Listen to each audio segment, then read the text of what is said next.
اللہ نے سورہ مائدہ دے دی، انجیل سورہ مائدہ، حوامیم یعنی حامیم سے 7 سورتیں شروع ہوتی ہیں، 26ویں پارے سے وہ 25ویں پارے سے 24ویں پارے سے وہ شروع ہوتی ہیں اور 28ویں تک غالباً جاتی ہیں، 7 صورتیں اکٹھی، حامیم حامیم حامیم حامیم۔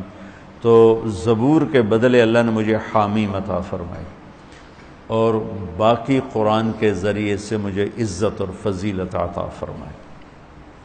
سورہ فاتحہ امام رازی رحمۃ اللہ علیہ ایک دفعہ اپنے خطبہ میں فرمانے لگے کہ اس سے 10,000 مسائل نکلتے ہیں، تو بعض لوگوں نے ان کا مذاق اڑایا۔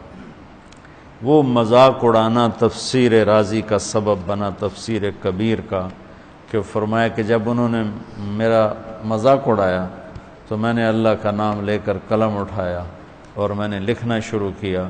پہلی جلد سورہ فاتحہ پر ہے اور 10,000 مسائل اس بندے نے نکال کے پیش کیے ہیں امت کو۔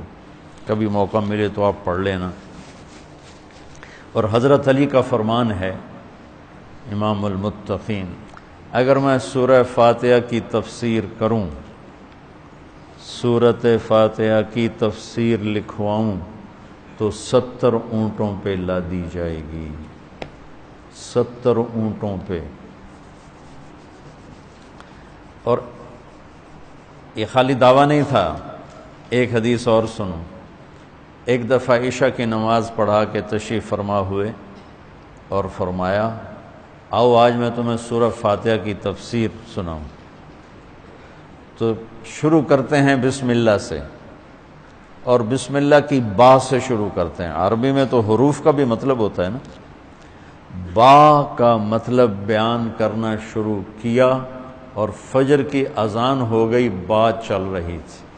سبحان، ہم نے تو تم نے تو شاید وہ کتاب دیکھی نہیں، وہ شرح میت عامل، الباء للالصاق مررت بزید، ہمیں تو بس اتنا ہی آتا ہے۔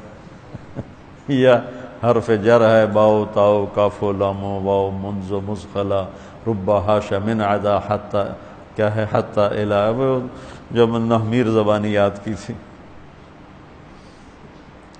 تو سورۃ فاتحہ سارے آسمانی کلاموں کا، جتنے آسمان سے کلام اترے، کتابیں اتریں، اس کا خلاصہ ہے قرآن، اور قرآن کا خلاصہ ہے سورۃ فاتحہ، اور سورۃ فاتحہ کا خلاصہ ہے ایاک نعبد و ایاک نستعین۔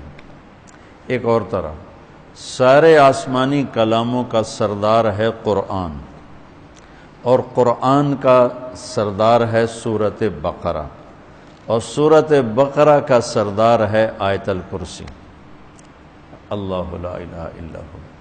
تو آسمانی علوم کا خلاصہ قرآن، اور قرآن کا خلاصہ سورۃ فاتحہ، اور سورۃ فاتحہ کا خلاصہ ایاک نعبد و ایاک نستعین۔ یا اللہ صرف تیری بندگی، یا اللہ صرف تجھ سے مدد،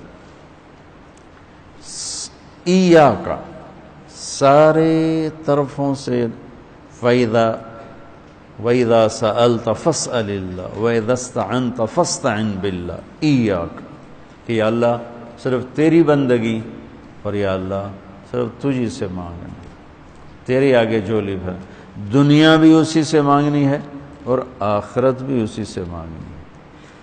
اللہ نے ہمیں دنیا پہلے سکھائی، آخرت بعد میں سکھائی۔ ربنا آتنا فی الدنیا حسنۃ وفی الآخرۃ حسنۃ وقنا عذاب النار۔ تو سارے آسمانی کتابوں کا خلاصہ یہ ایک جملہ ہے، ایاک نعبد۔ اور بندگی صرف نماز نہیں، بلکہ پوری زندگی اللہ کی چاہت میں گم ہو جائے، ڈھل جائے، اور ہر ضرورت میں اللہ کی طرف ہاتھ اٹھے، مخلوق کی طرف ہاتھ۔ ایک ہوتا ہے ایک دوسرے کی مدد کے لیے، وہی اپنا ٹریکٹر دینا، یار میری جو ہمارے ہاں ہم نے اپنی مثال دینی، جب وہ ایک دم زمین تیار کرنے کا وقت آتا ہے تو وہ 3 ٹریکٹر بھی کافی نہیں ہوتے، تو وہ ہم کہتے ہیں جی ذرا اپنا ٹریکٹر بھیج دینا، ایک ہی دن میں ہماری زمین ساری تیار ہو جائے۔ یہ ایک دوسرے کی امداد باہمی ہے۔ مدد جہاں انسان بے بس ہے، صرف اللہ ہی کر سکتا ہے، ان چیزوں میں اللہ کے سامنے جھولی پھیلانا، اسی کو پکارنا، اسی کے آگے ہاتھ پھیلانا اور اسی کے آگے سر جھکانا۔ حنین میں صحابہ جیسی ہستیوں نے کہا آج ہمیں کوئی نہیں ہرا سکتا، ہم بہت زیادہ ہیں۔ اللہ نے ایک حلے میں اڑا کے سب کو کہاں سے کہاں بھگا دی۔ لن نغلب من قلۃ، آج ہمیں کوئی نہیں ہرائے گا۔ تو پہلے حملے میں ہی قدم اکھڑے اور صرف 88 آدمی اللہ کے نبی کے ساتھ رہ گئے، 12,000 بھاگ گئے۔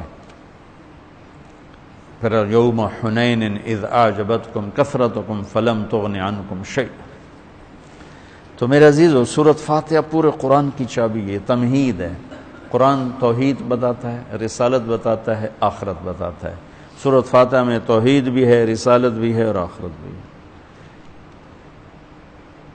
الحمدللہ رب العالمین الرحمن الرحیم مالک یوم الدین۔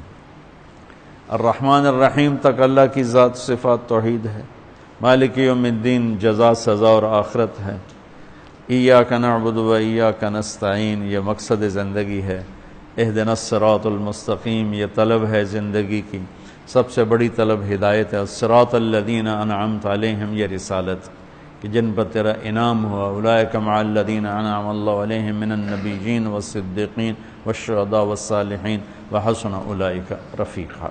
تو سورۃ فاتحہ کو مجھے کوئی یاد پڑتا ہے، ایک دفعہ میں کہیں پڑھا تھا کہ اللہ اپنی ذات کو اتنے خوبصورت انداز میں بیان کرتا ہے، الحمدللہ رب العالمین الرحمن الرحیم مالک یوم الدین۔